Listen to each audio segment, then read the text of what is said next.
Meher sat by the window, staring out at the dark sky. The streetlights blinked softly, and the world outside seemed quiet. But inside her heart, a storm was beginning to brew. It was nearly 10 p.m., and her husband, Raza, still wasn't home. The dinner she had cooked hours ago was now cold on the table. She had made his favorite, chicken curry with soft naan, but the only thing that had arrived was silence. Meher checked her phone again. No message, no missed call, no reply to her last text. "Are you on your way?" She sighed and stood up, walking slowly around the room. The house looked perfect. Clean, well-lit, peaceful. But to her, it felt like something was missing, like something important had slowly slipped away. Raza had changed. In the beginning, he was kind, funny, and full of warmth. He used to call her during lunch breaks, send her silly memes, and bring home flowers for no reason. But over the past few months, everything had grown quiet between them. He had become distant, cold. Meher tried to brush the thought aside. Maybe he's just busy with work, she told herself. Maybe it's just stress. Things will get better. But deep down, another voice whispered, or maybe he's hiding something. The first real doubt had crept in 2 weeks ago. Raza had come home late again, his shirt slightly wrinkled and smelling faintly of a woman's perfume. When she asked where he had been, he answered quickly and looked away. That night, she couldn't sleep. Now, Meher had started noticing other things too. He had changed his phone password. He never left it lying around anymore. Sometimes, when it rang, he'd walk out of the room to answer it. One morning, she had even caught a glimpse of a message that disappeared before she could read it fully. It had started with, "I miss you too." Her heart had frozen in that moment. She hadn't said anything. Not yet. She didn't want to accuse him without proof. She didn't want to look foolish if it was all just her imagination. But the seed of suspicion had been planted. And now, it was growing faster each day. That night, as she sat alone with her thoughts, Raza finally walked in. He looked tired but calm, acting as if nothing was wrong. "Hey," he said casually, placing his briefcase by the door. "Sorry, I had a late meeting." Meher looked at him, trying to read his face. Was he lying? Was he telling the truth? She couldn't tell anymore. She forced a smile. "Your dinner's on the table." "Thanks," he replied, walking to the kitchen without even noticing her eyes watching him closely. As he ate, he scrolled through his phone, smiling at something he saw. Meher's hands curled into fists. That smile used to be hers. She quietly stepped out of the room and sat back by the window. Her reflection in the glass looked tired and lost. She didn't want to believe it. She didn't want to be the kind of woman who spied on her husband, but the silence between them was louder than any words. That night, as Raza slept beside her, Meher lay awake with decision forming in her mind. She would follow him. She had to know the truth. No more guessing. No more pretending. The hunt for answers had begun, quietly, painfully, and alone. The next morning, Meher moved to the house like a ghost. She poured Raza's tea, placed toast on his plate, and even ironed his shirt. Everything looked normal from the outside. But inside her, something had changed. A quiet decision had taken root. As Raza got ready for work, Meher watched him closely. Every small detail, how he smiled at his phone, how quickly he finished breakfast, how he barely looked at her, made her doubt him more. "Do you have any meetings today?" she asked casually, stirring sugar into her tea. He nodded without looking up. "Yeah, just the usual. Might be home late again." Meher nodded too, pretending not to care. But her heart was racing. She had heard that line before, "might be home late." She didn't believe it anymore. When Raza left for work, she stood by the window, watching his car disappear down the road. The moment it turned the corner, she grabbed her purse and keys. She had already decided what to do. Today, she would follow him. It wasn't something she had ever imagined herself doing. Meher wasn't a spy or some jealous wife from a drama. She was calm, educated, and patient. But patience had limits, and hers had finally run out. She waited 15 minutes, then drove slowly after him. She didn't tailgate or rush. She kept her distance, careful not to be seen. Her hands trembled on the steering wheel, but her eyes stayed focused.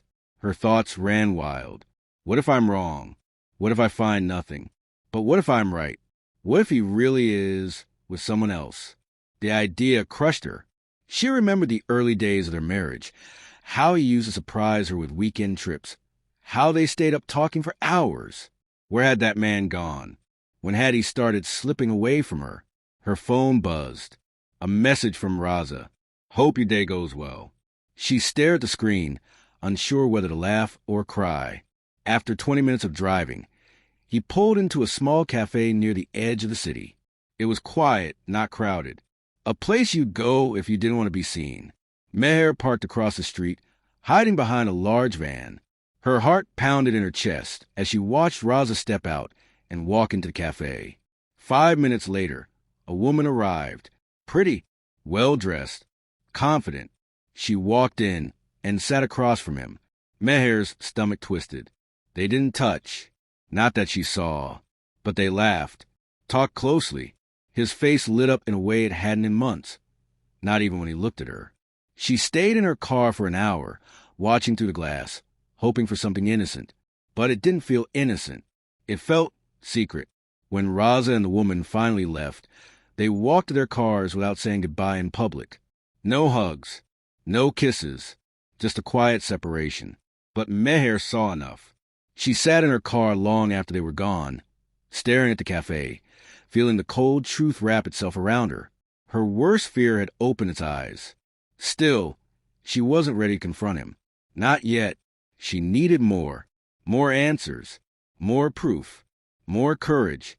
And so, she whispered to herself, I'll follow him again tomorrow. Because once you start looking for the truth, it's hard to stop. The next morning, Meher woke up early, her heart heavy but her mind sharp. The memory of what she had seen at the cafe haunted her through the night. Raza, smiling. The woman, leaning forward, laughing softly. It had all felt too real. He hadn't mentioned anything when he came home. No apology for being late, no sign of guilt. He had simply changed clothes, eaten a little dinner, and gone to bed, as if nothing had happened. But everything had changed for Meher. Now, she had questions that needed answers. And she knew she couldn't stop, not yet. She followed him again. This time, she was smarter. She wore a light scarf over her hair, dark sunglasses, and avoided parking too close. She didn't want to be seen. She didn't want him to know she was watching. Raza drove through the busy part of the city before stopping at a flower shop. Meher watched from across the street as he stepped out and carefully chose a bouquet of red roses. He smiled while speaking to the shopkeeper, looking genuinely happy. Her chest tightened. He never brought her flowers anymore. Not in months. Not even on their anniversary last month. Raza got back in the car and drove to a quiet neighborhood. He parked in front of an apartment building, walked inside with the flowers, and didn't come out for over an hour. Meher waited. She watched people come and go. Some children played on the sidewalk. A fruit vendor pushed his cart slowly past her. But all she could think about was what was happening inside that building. Was he holding her? Laughing with her? Was she someone important? Or just a passing thrill? She didn't know, but she needed to find out. Meher followed him again. She had become careful now, almost professional. She kept distance, changed her car's position frequently, and made sure never to use the same parking spot twice. This time, Raza went to a shopping mall. Meher stayed hidden among the shoppers, pretending to browse. She saw him walk into a children's store, buying small toys, storybooks, and a box of crayons. Her eyes narrowed. Then, once again, he drove to the same apartment. This time, she got out of the car, stayed behind a tree, and watched the windows of the second floor. For a brief second, she saw him. He was standing by the window, holding the box of crayons. Beside him, a small child, a girl around 5 or 6, stood laughing. And next to the child stood the same woman from the cafe. Meher's stomach dropped. Was it his child? The thought stabbed her like a knife. Had he been hiding another family? A second life? Tears pricked her eyes, but she blinked them away. She took out her phone and clicked a blurry photo from a distance. She didn't know what the truth was yet, but she was getting closer. Meher didn't sleep the night before. Her mind replayed every word Raza had ever said about work, about his life, about his dreams. Everything now felt like a puzzle, and maybe the pieces never fit to begin with. On the third day, Raza left home dressed in a suit. He seemed nervous. He kept checking his phone as he drove. She followed him all the way to a hotel.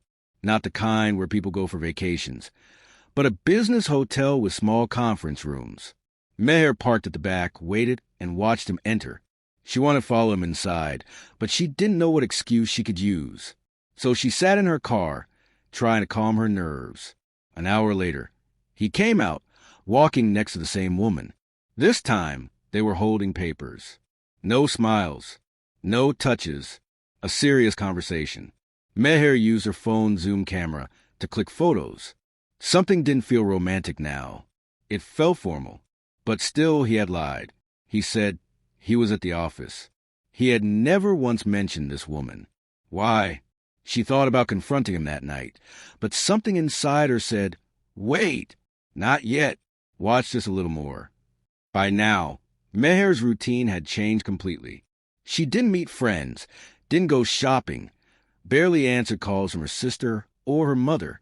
Her days were now filled with watching, following, recording. Her nights were filled with questions and silence. She had started writing notes in a small diary, documenting every move, every time Raza left, every place he visited, everything he did. And yet, no clear answer came. The woman was always there, sometimes with the child, sometimes with papers, sometimes with gifts, but there was no kissing, no touching, no obvious signs of an affair. Still, Meher didn't trust it. Sometimes, cheating isn't physical, it's emotional. Raza had clearly become close to this woman, maybe too close. But what was the truth? By the fifth day, Meher was exhausted. Her eyes were tired, her face had lost color, and her thoughts were heavy. She couldn't talk to anyone about it. Not yet. She felt angry, betrayed, but also guilty. Was she becoming paranoid? Was she crossing a line?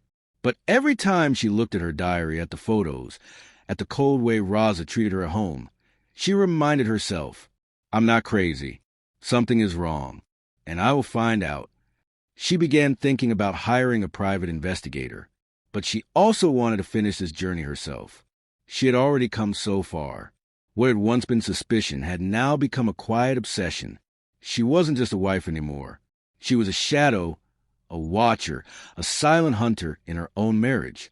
And soon, she knew, something would break, either her heart or the lies. By the sixth day, Meher felt like a stranger in her own life. She had barely spoken to Raza, except for polite, empty sentences over breakfast or dinner. The silence between them had grown thick and heavy, like smoke that choked her every time she breathed. Each day she followed him. She gathered more evidence. A new toy in the back of his car, flowers bought and delivered, receipts hidden in his wallet. Yet the biggest question still remained unanswered. Who was this woman? What was she to Raza? And why was he hiding her? That morning, Meher sat on the edge of the bed, staring at her hands. They were shaking. She had never imagined she'd become this person. Watching her husband from behind parked cars, taking secret photos, writing notes like a detective. But there was no turning back now. Today, she told herself, "I will know the truth, one way or another." She looked at herself in the mirror. Her long hair was tucked into a bun under a dull brown scarf. She wore an oversized coat and simple sandals. Dark sunglasses covered half her face. She didn't look like Meher anymore. She looked like someone with a purpose, someone ready to break. She took a deep breath, grabbed her small notebook, her phone, and left the house. As usual, Raza left around 9 a.m. Meher waited 10 minutes before following him, this time with more confidence. She had memorized his route. She knew where he would go. He drove straight to the same apartment building. The same woman. The same child. Meher stayed in her car at first, heart pounding in her ears. She had driven past this building too many times. Today, she would get closer. When Raza entered the building, Meher slowly stepped out and crossed the street. She waited at the gate until someone came out, and then slipped in quickly behind them. Her hands were trembling, her breath short. The building smelled of old wood and soap. The staircase was narrow but clean. She knew where he was going, second floor, apartment 2B. She reached the top, paused, and quietly moved toward the door. Voices were coming from inside, soft, gentle, and familiar. She couldn't hear the words clearly, but she recognized Raza's laugh. Then the woman's voice. Then the sound of a child giggling. It felt like a punch to the chest. Meher knelt slightly and peeked through the small gap in the curtain by the window. Just for a second, and what she saw broke her. Raza sat on the couch with the child on his lap. He was reading from a colorful book, showing her the pictures. The woman, the same woman Meher had followed all week, was sitting across from them, smiling. They looked like a family.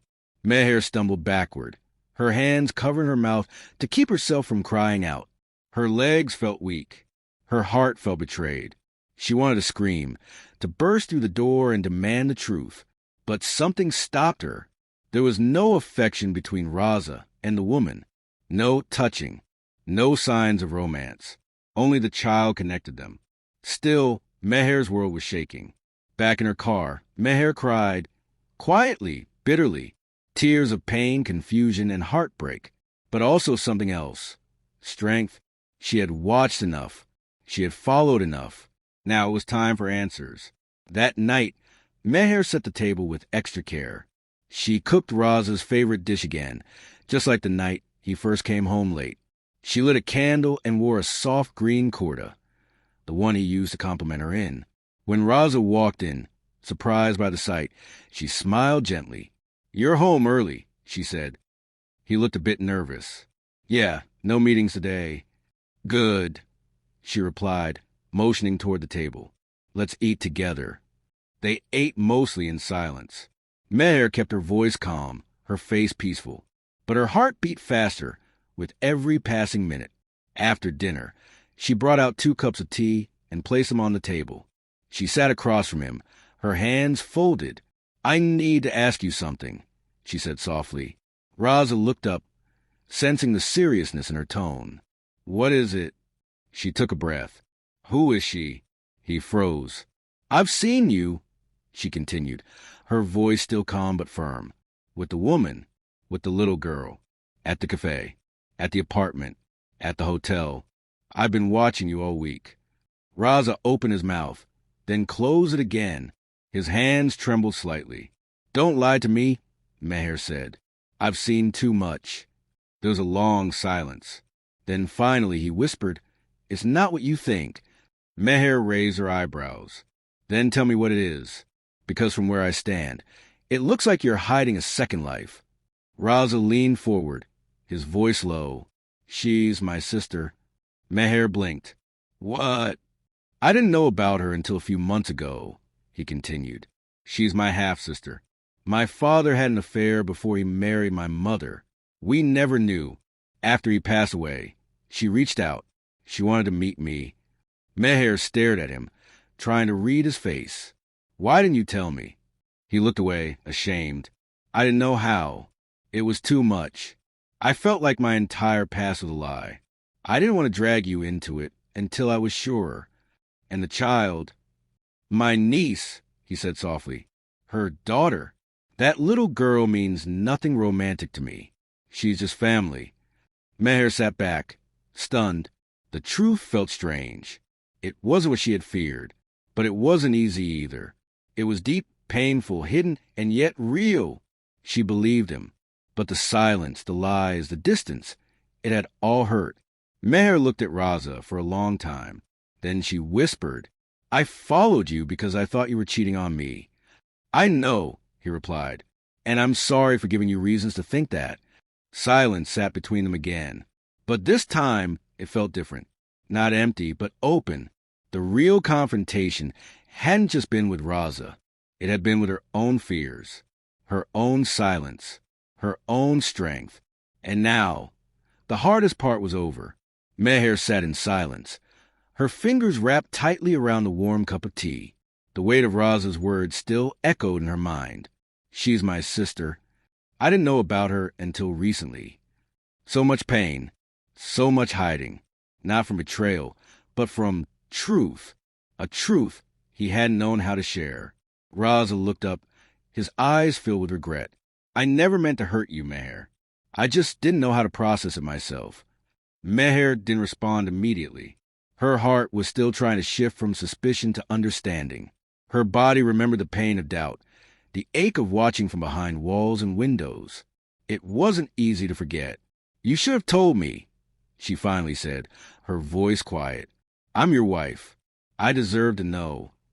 I know, Raza whispered, lowering his gaze. I didn't trust myself to say it right. I was afraid it would shake everything between us. She looked at him, steady now, and it did, not because of her, but because of you, because you stopped talking to me. You shut me out. Raza nodded slowly, ashamed. He leaned back and ran a hand through his hair, as if trying to untangle the mess in his own mind. It started with a letter. He began, a woman named Samira wrote to me, claiming to be my sister. At first, I thought it was fake, but she had proof, letters, photos of my father with her mother, and even a DNA test. Meher listened carefully. It felt surreal, like she was suddenly part of a different story. I met her alone the first time, he continued. I was angry, confused, but when I saw her, it was like looking into a mirror. Same eyes, same mannerisms. She wasn't lying. And the child, Meher asked, her daughter, Mina. She's 6. Bright, sweet, talks nonstop. A small smile touched his lips. She didn't even know who I was at first. But when Samira introduced me as uncle, she hugged me like she'd known me forever. Meher's chest softened, just slightly. So why keep it a secret? She asked. He exhaled deeply. Because I was ashamed. Not of her, but of what it meant. My father lived a lie. And I didn't know if I could face that truth while still holding on to my own life with you. I needed time to figure it out, to accept it. But instead, Meher said gently, you pushed me away, left me in the dark. I know, he said, and I regret it every day. For a long moment, neither of them spoke. The tension that had once been thick between them had started to shift. No longer sharp and cold, but heavy with truth. Meher looked at him, truly looked at him. He wasn't the same man she had married. Life had changed him. Secrets had aged him. But in his eyes, she still saw the man who once whispered poems in the dark, who once kissed her forehead every morning before leaving for work. I thought you were having an affair, she said softly. Raza closed his eyes. I know. I followed you, took photos, wrote down everything you did.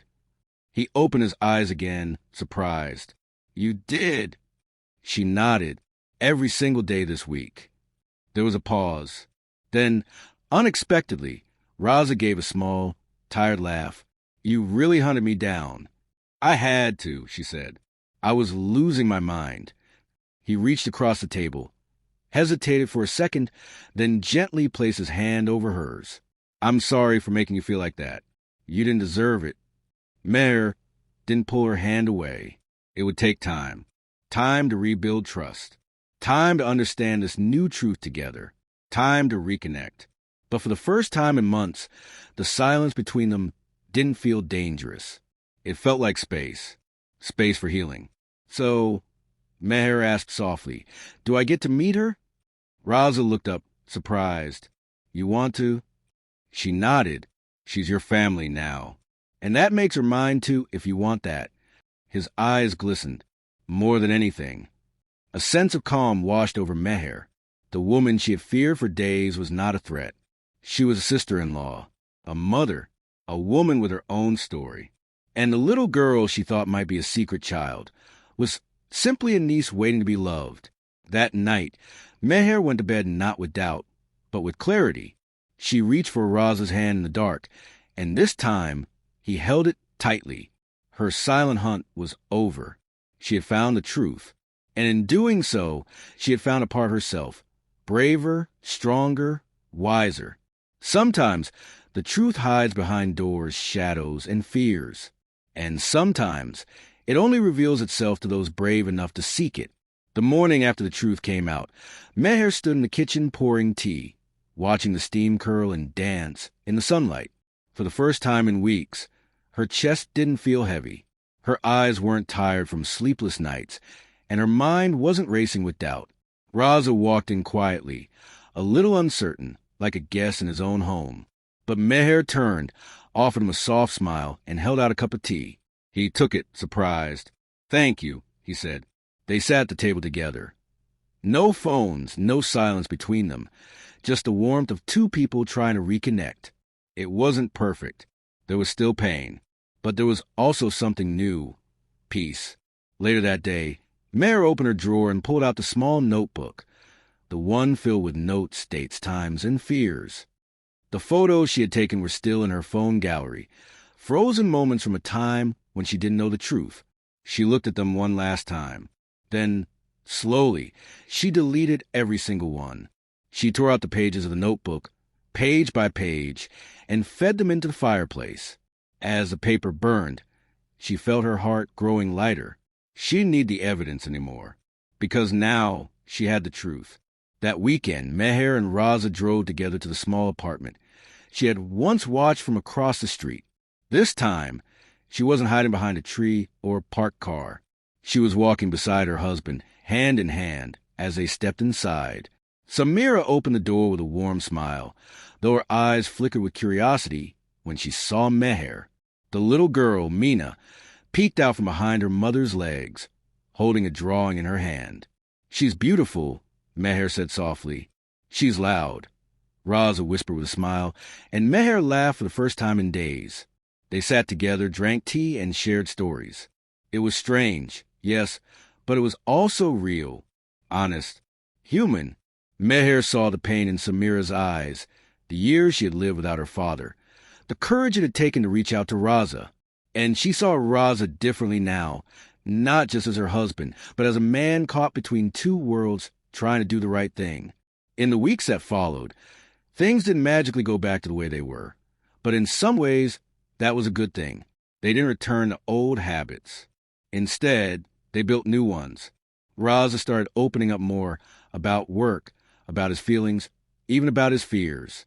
Meher began to share more too, not just about her suspicions, but about her loneliness, her strength, and how close she had come to breaking. They talked every night, really talked. They took walks again, cooked together, laughed over little things. It was slow, fragile, but it was growing. Their marriage hadn't ended during Meher's silent hunt. It had transformed. One evening, as Meher sat on a balcony watching the stars, she thought about everything she had gone through. The fear, the doubt, the spying, the pain, but also the courage it took to face the unknown, the honesty it demanded, and the strength she discovered in herself, not just as a wife, but as a woman who refused to live in shadows. She had hunted the truth in silence. But in the end, the truth had spoken back, softly, painfully, and finally with peace. Meher closed her eyes, smiled to herself, and whispered, "I'm no longer afraid.